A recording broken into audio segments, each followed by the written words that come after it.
வணக்கம். பாலுமேந்திரா சார் கேரளா இலங்கையில பிறந்தவர், கேரளாவில் வளர்ந்தவர், இந்தியா முழுக்க தெரிந்த மிக முக்கியமான கேமராமேன் கொண்டாடப்பட்டவர். இன்னைக்கும் அவருக்கு இணையாக எந்த ஒரு ஒளிப்பதிவாளரும் இல்ல அப்படின்னு சொல்லி இன்னைக்கும் கொண்டாடுறோம். அவருடைய கேமராவில தான் புல்லு கூட அழகா இருக்கும். மரத்தினுடைய சின்ன ஒரு பகுதியை கூட அவ்வளவு துல்லியமா அழகா காமிக்கக்கூடியவர். ஒரு தனித்த சினிமா ரசனை கொண்டவர், சினிமா ஆர்வம் கொண்டவர், சினிமா மேல காதல் கொண்டவர் பாலுமேந்திரா சார். அவர் வைக்கிற ஃப்ரேம்ல அசையாத ஆடாம அப்படியே இருக்கும். அவ்வளவு அழகா இருக்கும் அது. அந்த பாலுமகேந்திரா சார் அவர்கள் கமலஹாசனுடைய மிக நெருங்கிய நண்பரா ஆகுறாரு. தன்னுடைய முதல் படம் கோகிலாவுக்கு கமலஹாசனை ஹீரோவாக்குறாரு. அந்த படத்துல தான் முதலாக கன்னட படத்துல மோகன் அவர்களை நாயகனா, ரெண்டாவது நாயகன்னு சொல்ல முடியாது, ஒரு கேரக்டர்ல நடிக்க வைக்கிறார். கமல்ஹாசனுடைய நண்பனா நடிக்கிறார் அவர். இதற்கு பிறகு பல படங்கள், மூன்றாம் பதிரியான படங்கள் யாராவது எடுக்க முடியுமா அப்படின்ற ஒரு கேள்வியை கேட்கிறோம் பாருங்க. ரெட்டைவால் குருவி அப்படிங்கிற ஒரு படம், அதை பத்தி தான் நான் உங்கள்கிட்ட சொல்லிட்டு இருந்தேன். ரெட்டைவால் குருவிங்கிற படம் வந்து மோகன், ராதிகா, அர்ச்சனாங்கிறது. அந்த படத்துல ரெட்டைவால் குருவின்னு சொல்லும் போதே எனக்கு டக்குன்னு முதல்ல ஞாபகத்துக்கு வருது ராதிகா மேடம் தான். அந்த கண்ணன் வந்து பாடுகின்ற எனக்கு ஒரு ஸ்டேஜ் பெர்ஃபார்மன்ஸ் கொடுத்துருப்பாங்க. சான்ஸே இல்லை, அவ்வளவு ஒரு ஸ்டைலுங்க. ராதிகா கிட்ட அப்படி ஒரு ஸ்டைலை பார்க்க முடியும். மிரட்டிடுவாங்க ராதிகா மேடம். அது ஒரு பக்கம் இருக்க. இந்த படம் வந்த சமயத்துல நான் எப்போதும் சின்ன வயசுல இருந்து என்னுடைய கிளாஸ்மேட் காஜா ஷெரீஃப்னு இருக்கான். இப்ப ரயில்வேல வேலை பார்க்குறான். அவனும் நானும் தான் எல்லா படத்துக்கும் போவோம். அந்த படத்தை பத்தி நிறைய பேசுவோம். அந்த சமயத்துல வந்து அவன் இதுல இருக்கான், வெளிநாட்டுல இருக்கான். அப்படி வெளிநாட்டுல இருக்கிற அவன்கிட்ட நான் வந்து இங்க நான் நடக்கிற விஷயத்த, நான் பார்த்த விஷயத்த அப்படின்னு அந்த டேட்டு போட்டு எழுதுவேன்.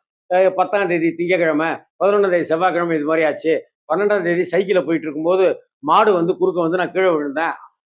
இப்படி ஒரு பொண்ணு என்னைய பார்த்து சிரிச்சா, அப்படி இப்படின்னு அந்த காலத்துல இருக்கிற, அந்த காலகட்டத்துல இருக்கிற நடந்த நிகழ்வுகள் எல்லாத்தையும் நான் அவனுக்கு துபாயில இருக்கிறவனுக்கு எழுதினேன். அவன் வந்து துபாயில இருந்துகிட்டு அவன் அந்த 10 நாள் விஷயத்த தேதி வாரியா குறிப்பிடுவான். கிட்டத்தட்ட ஒருத்தருடைய டைரிய இன்னொருத்தங்க படிக்க கூடாது அப்படின்னாலும் கூட அவன் ஒரு டைரியா எழுதி அந்த 15 நாட்களுக்கு உண்டான விஷயத்தை எனக்கு சொல்லுவான். நான் ஒரு டைரி போல எழுதி 15 நாட்களுக்கு உண்டான விஷயத்தை அவன்கிட்ட பகிர்ந்துக்குவோம். இப்படி மாசத்துக்கு 4, 5 முறை இப்படியே எழுதிட்டே இருப்போம். நாங்க தொடர்ந்து எப்படியும் வாரத்துக்கு 2 தடவை அவன் கடிதம் வர மாதிரியான ஒரு வகையை அவன் ஏற்படுத்திக்குவான், நானே ஏற்படுத்திக்குவேன். அப்போ ஒரு கடிதத்துல ஒரே ஒரு விஷயத்த மட்டும்தான் விலாவரியா நான் காஜாவுக்கு எழுதியிருந்தேன். அப்படி விலாவரியா நான் எழுதுனது ரெட்டைவால் குருவி அப்படிங்கிற படத்தை பத்தி மட்டுமே. டேய் மாப்பிள, ரெட்டைவால் குருவின்னு ஒரு படம் பார்த்தேன்டா, பாலுமகேந்திரா எடுத்திருக்கான்டா, பிரமாதப்படுத்திருக்கான்டா, காமெடி, இப்படி ஒரு காமெடி வந்து தமிழ் சினிமால பார்க்கலடா. ஒரு புதுமையான முறையில இருந்தது அந்த காமெடி. ரெண்டு பொண்டாட்டி கதை தான்டா. ரெண்டு பொண்டாட்டிக்காரன்றதுல வச்சுக்கிட்டே காமெடி வித்தை காமிச்சிடலாம். ஆனா இங்க அவர் பண்ணியிருக்கிற வித்தைகள் இருக்கு பாரா, ஐயோ தாங்க முடியலடா எனக்கு. படம் நான் 6 தடவை பார்த்தேன்டா நான் சொல்லிட்டு மோகனுடைய காஸ்டியூம், மோகனுடைய ஸ்மைல், மோகனுடைய நடிப்பு, ராதிகா மேடமுடைய நடிப்பு, அர்ச்சனாவுடைய வெள்ளந்தியான அந்த அர்ச்சனாவுடைய குரலுக்கே சொத்தெல்லாம் எழுதி வச்சிடறான்டா. அப்படி இப்படிலாம் அப்ப சொத்து கிடையாது, இப்பயும் சொத்து கிடையாது. ஆனா அப்படிலாம் சொல்லி ரெட்டைவால் குருவியை பத்தி பேசிட்டு இருந்தோம். சரி, இங்க என்ன மோகன் சார் அந்த ரெட்டைவால் குருவியில நடிக்கும் போது பாலுமகேந்திரா சார் அவரை ஒரு திட்டுறார். மவனே, உன்னைய தமிழ்நாட்டு பொம்பளைங்க அத்தனை பேரும் உன்னை திட்ட போறாங்கடா அப்படின்ற. ஏன் அப்படி அவர் சொன்னார் அப்படின்னு சொல்லிட்டு நான் போன வீடியோல நிப்பாட்டினேன். என்ன காரணம் அப்படின்னா, மௌன ராகம் அப்படின்னு மணிரத்னம் சாருடைய டைரக்ஷன்ல மோகன், ரேவதி, கார்த்திக் இவங்க எல்லாம் நடிச்ச ஒரு படம் நம்மளால மறக்கவே முடியாது. ஒரு ட்ரெண்ட் செட்டர் படம் அப்படின்னு தான் சொல்லணும். அந்த மௌனராகம் படத்துக்கு முன்னாடி ஏகப்பட்ட படங்களை வச்சுக்கிட்டு தான் மௌனராகம் படத்தினுடைய கதை பண்ணப்பட்டதுங்கிறது நம்ம பலருக்கும் தெரியும். ஏன்னா நாட்டு அதே போல மௌனராகம் படத்தை வச்சுக்கிட்டு தான் இதுக்கப்புறம் வந்த நிறைய படங்கள் வந்து அந்த சாயல்ல இருந்துச்சுங்கிறதையும் நம்மளால பார்க்க முடியும். விஷயம் அது இல்லை.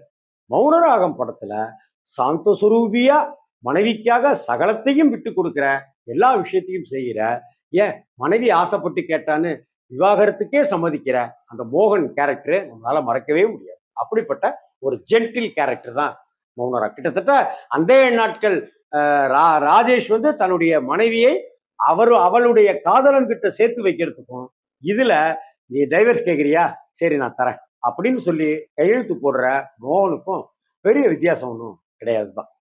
இந்த படம் வந்து பெண்கள் மத்தியில மோகனுக்கு பெரிய வரவேற்பை கொடுத்துச்சு, நல்ல பாராட்டை கொடுத்துச்சு அப்படின்னு தான் சொல்லணும். இந்த படம் கொடுத்த வெற்றி, இந்த படத்தின் மூலமாக பெண் ரசிகைகள் மோகன் அவர்களை கொண்டாடிய விதம், இந்த பெருமிதத்தோட மோகன் சார் வந்து நம்ம குருநாதர் பாலு மகேந்திரா சார் வந்து நம்மளை நடிக்க கூப்பிட்டுருக்காரு அப்படின்னு சொல்லிட்டு வந்து பார்த்தா அந்த முந்தைய படத்துக்கு கான்ட்ராஸ்டா ரெண்டு பொண்டாட்டி, அதுல பொண்டாட்டி டைவர்ஸ் கேட்கிறான்னு கோச்சிக்காம கொடுக்குற மோகன் அங்க மௌனராகத்துல மணிரத்னம் சார் படம். இங்க ரெண்டு பொண்டாட்டி கிட்ட நடுவுல மாட்டிக்கிட்டு விழி புதுங்கி அசடு வழிகிற மோகன் கேரக்டர். அப்ப இவர் வந்து சார் மௌனராகம் படத்துக்கு நல்ல ரெஸ்பான்ஸ் சார், அங்க போயிருந்தப்ப நிறைய பேர் பேசுனாங்க, இங்க போயிருந்தப்ப நிறைய பேர் பேசுனாங்கன்னு மோகன் சார் சொல்ல, அப்படியா மவனை உனக்கு என்ன அவ்வளவு சந்தோஷம் உனக்கு, மௌனராகம் பார்த்துட்டு எல்லாரும் பாராட்டுறாங்க, லேடிஸ்லாம் பெரிய அளவு கொண்டாடுறாங்களா உன்னைய, இந்த படத்தில் படம் ரிலீஸ் ஆக போகுது, படம் ரிலீஸ் ஆகி உன்னைய ரோட்ல நடந்து போனா எல்லா லேடிஸும் உன்னை திட்ட போறாங்க பாரு அப்படின்னு சொல்லி கிண்டல் பண்ணி ரெட்டைவால் குருவி படத்துல மோகன் சார் கூட நடிக்க வைக்கிறாரு. மோகன் சார் கூட ஒர்க் பண்றாரு அந்த படம்.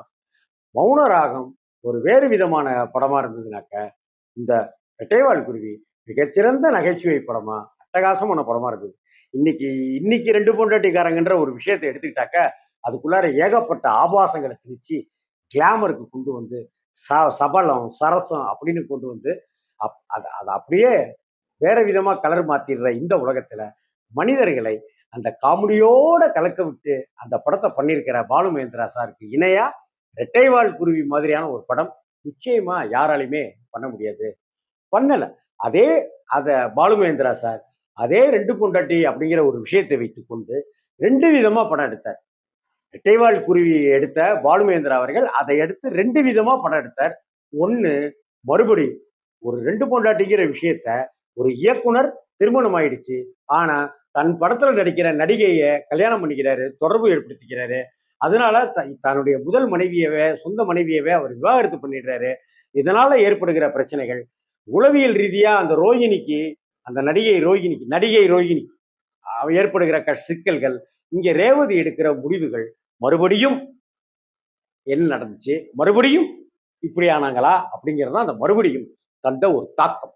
அது ரொம்ப சீரியஸான ஒரு படமா இந்த ரெண்டு பொண்டாட்டிங்கிற விஷயத்த சீரியஸான படமா கொண்டு வந்தார் மறுபடியும் திரைப்படத்துல. ஆனா அதே ரெண்டு பொண்டாட்டிங்கிற ஒரு விஷயத்த பாலு மகேந்திரா அவர்கள் கமலுடன் இணைந்து கொடுத்ததுதான் சதிலீலாவதி. இந்த சதிலீலாவதி படம் பாலு மகேந்திரா சார் ஏன் எடுத்தார்? ராஜ்கமல் பிலிம்ஸ் இன்டர்நேஷனல்ல பாலு மகேந்திரா அவர்கள் இணைஞ்சது எப்படி? அதுக்கு ஒரு சுவையான அதே சமயத்துல சோகமான ஒரு சம்பவம் இருக்கு.